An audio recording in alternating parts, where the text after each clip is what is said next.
अगर आपको जीवन के हर क्षेत्र को समझना है तो पूरी दुनिया में सिर्फ एक ही किताब है जो आपको जीवन के हर क्षेत्र का सटीक ज्ञान दे सकती है, और उस किताब का नाम है श्रीमद् भगवत गीता, दुनिया की सबसे बेस्ट बुक। और इसी पवित्र ग्रंथ में से आज मैं आपको कुछ ऐसे विचार बताने वाला हूँ जो आपके जीवन को एक नई दिशा में ले जाएंगे और आपके भटके हुए मन को एक सही रास्ता दिखाएंगे। लेकिन उन विचारों को शुरू करने से पहले आप एक तो गहरी सांसें लें और अपना पूरा फोकस मेरी आवाज़ पर रखें। जो व्यवहार आपको दूसरों से पसंद ना हो, ऐसा व्यवहार आप भी दूसरों के साथ कभी ना करें। वासना, क्रोध और लालच, ये तीनों नर्क के दरवाजे हैं। इंसान हमेशा अपने भाग्य को खोजता है, यह जानते हुए भी कि भाग्य सोचा उसका कर्म है, जो कि स्वयं उसके अपने हाथों में है। मनुष्य अपने हृदय से जो दान कर सकता है वो हाथों से नहीं कर सकता, और मौन रहकर जो कुछ वह कह सकता है वो शब्दों से नहीं कह सकता। जो व्यक्ति क्रोध करता है उसके मन में भ्रम पैदा होता है,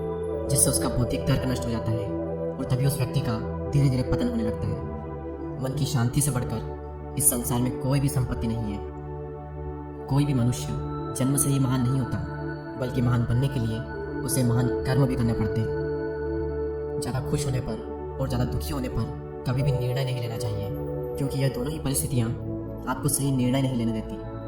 अगर कोई आपको अच्छा लगता है तो अच्छा वो नहीं है, बल्कि अच्छे तो आप हो, क्योंकि उसमें अच्छाई देखने वाली नज़र आपके पास है। मनुष्य अपने जीवन में तब तक डरता रहेगा जब तक उस मनुष्य के जीवन के फैसले कोई दूसरा लेता रहेगा। जैसे अंधेरे में प्रकाश की ज्योति जगमगाती है, ठीक उसी प्रकार से सत्य की चमक भी कभी फीकी नहीं पड़ती। इसलिए व्यक्ति को सदैव सत्य बोलना चाहिए। सदैव संदेह करने वाले व्यक्ति के लिए प्रसन्नता ना तो इस लोक में है, ना ही परलोक में है। परिवर्तन संसार का नियम है। समय के साथ संसार में हर चीज़ परिवर्तन के नियम का पालन करती है। मन चंचल है और इसे नियंत्रित करना कठिन है, लेकिन अभ्यास से इसे वश में किया जा सकता है। और जो मन को नियंत्रित नहीं करते, मन उनके लिए शत्रु के समान कार्य करता है।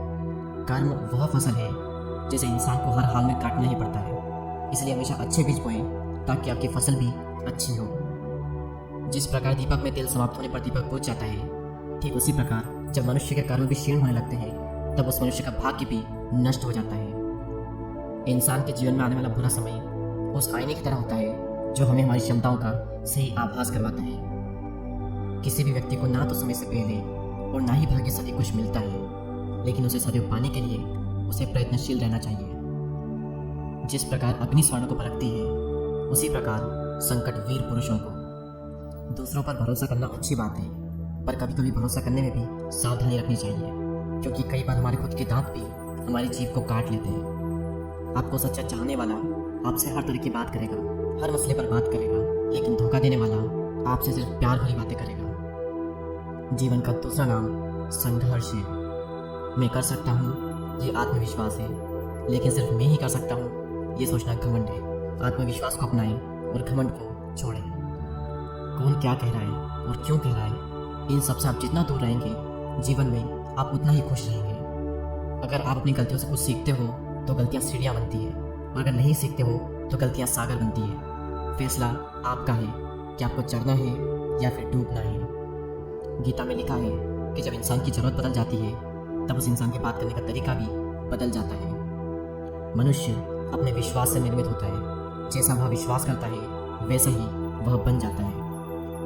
और यदि कोई व्यक्ति विश्वास के साथ इच्छित वस्तु को लेकर नित्य चिंतन करता है, तो वो जो चाहे वो बन सकता है।